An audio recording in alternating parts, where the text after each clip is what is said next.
The answer is hell freaking yeah.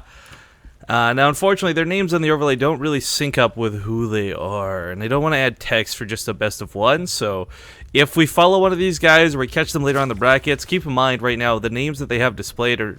There's like some issue with the BattleNet tag profile or your real name in game, or I can't recall what the issue is precisely, but anyways, in the top left corner of the map, his name might read as Beyond, but make no mistake, it's the Pink Zerg player, Tomikas. Man, that's confusing. In the bottom right, as the blue Terran, it is MMA.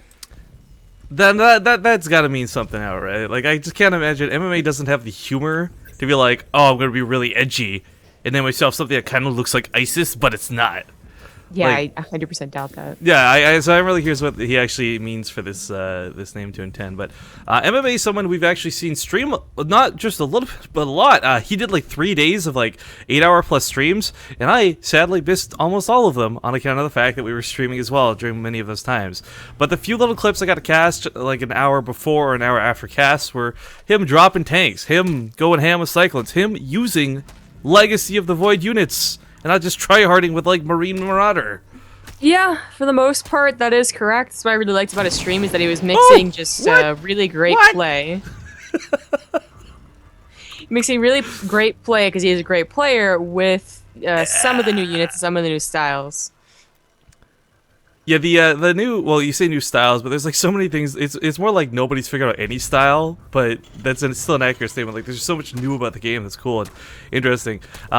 First Blood, by the way, shout out to Tomikas for knowing about First Blood. We couldn't...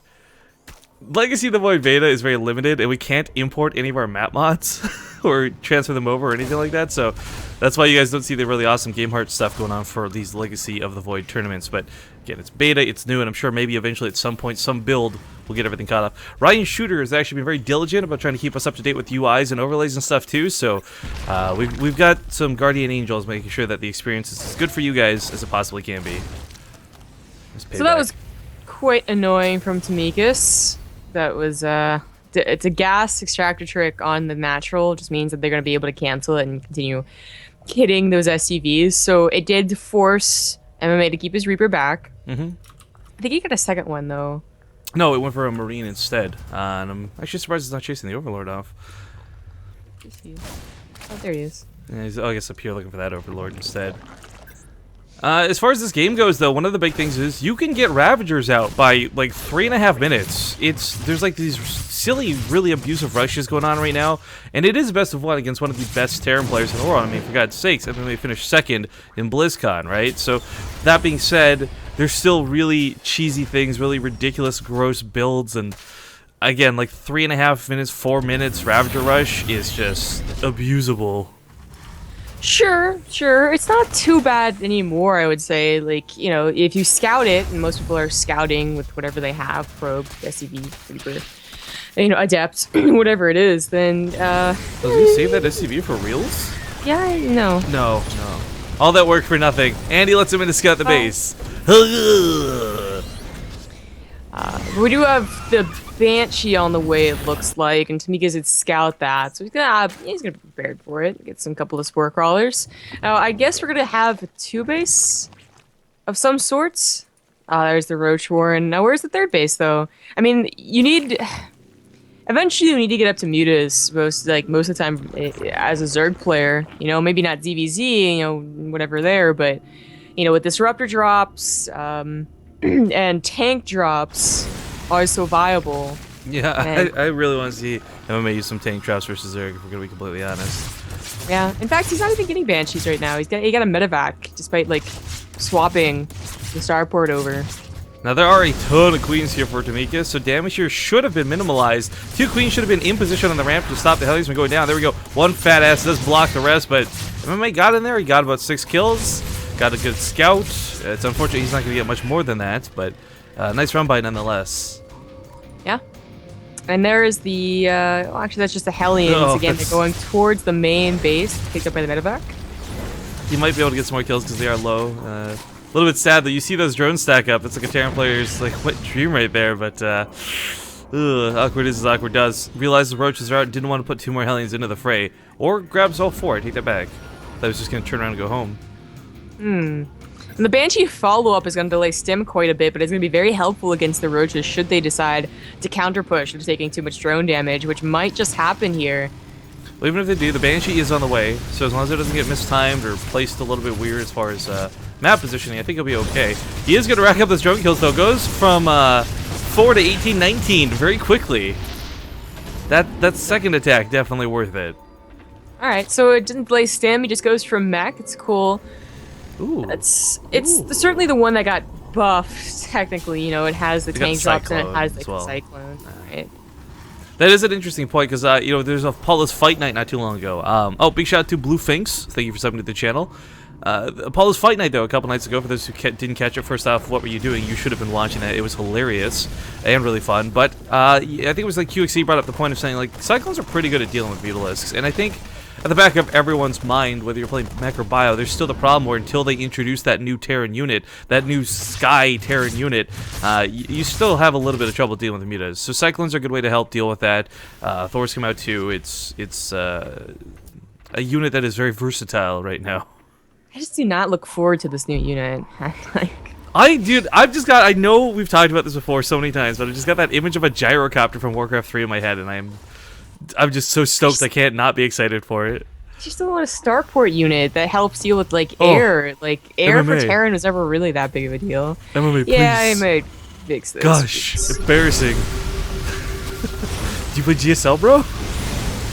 You'll pick off those creep tumors that scan really nice. Ravagers are out, and it's worth noting Ravagers have some ridiculously high DPS, but as we see, ridiculously low health. That Hellions are even posing to be a bit of a threat. It's really not that low of health. It's like 20 less than a Roach, so I actually don't know why it was really worth it to give all your Hellions away for one Ravager. Maybe because he's going Mac and he's going to replenish that count anyways.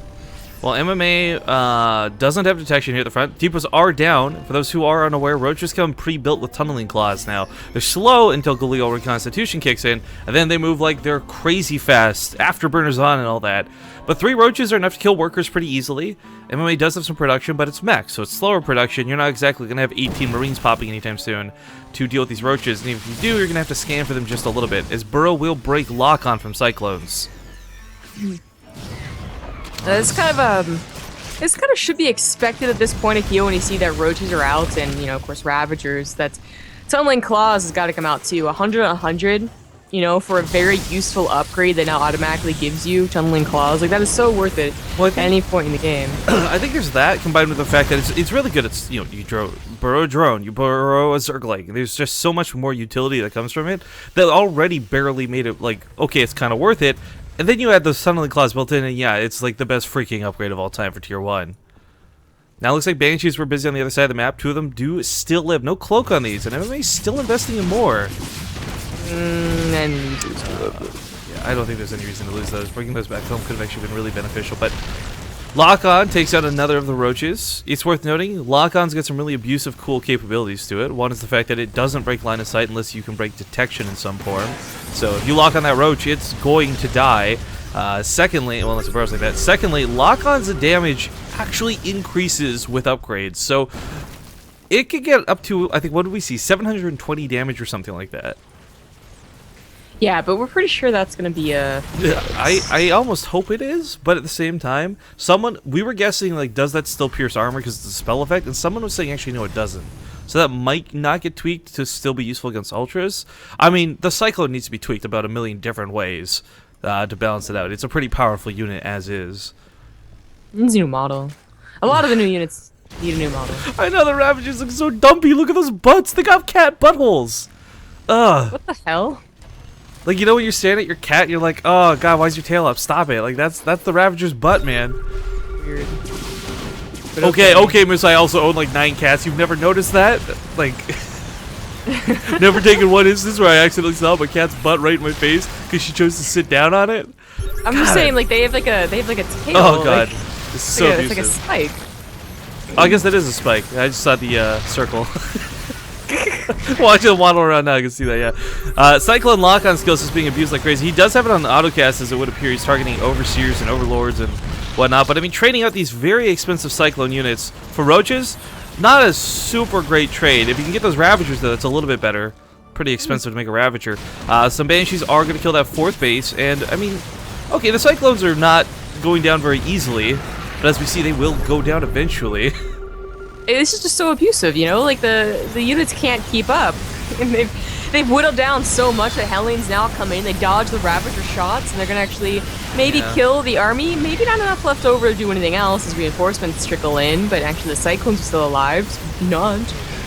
And as that Blue Flame Hellion fire really came into effect, right? Like, just melting the Hydralisks away, the unit that would have dealt with the Cyclones so well. We've seen a lot of folks use Mutalisks in the matchup, especially versus Cyclones. We've seen Lings come out and flooding, but Roaches, while strong in the early game, still pretty decent in the mid game. As we see, he is kind of fending this off, but it's not anything close to clean. Well, this entire game, Tamika's has truly been behind. You know, he hasn't really ever had a time to be grown up. You know, he's actually going to hold this actually a lot better thanks to those transfuses. Spinecar stayed alive. The Queens stayed alive. Those Banshees went down, and okay, he's still got Cyclones to deal with, but this is a lot more manageable than trying to deal with 3 Banshees killing you on top of it. Those 3 Banshees being gone makes this fight about 1,000,000 times easier to deal with. Sure, and he saved his 4th, which is really nice, but I still think he's going to lose ultimately. The rally seems like it might just be a little too strong, and even so, I mean, Cyclones. Look at these. A better game throughout this entire game. He's always been up in supply, and he's going on a 4th base back into that game. Well, MMA takes a very clean game number 1.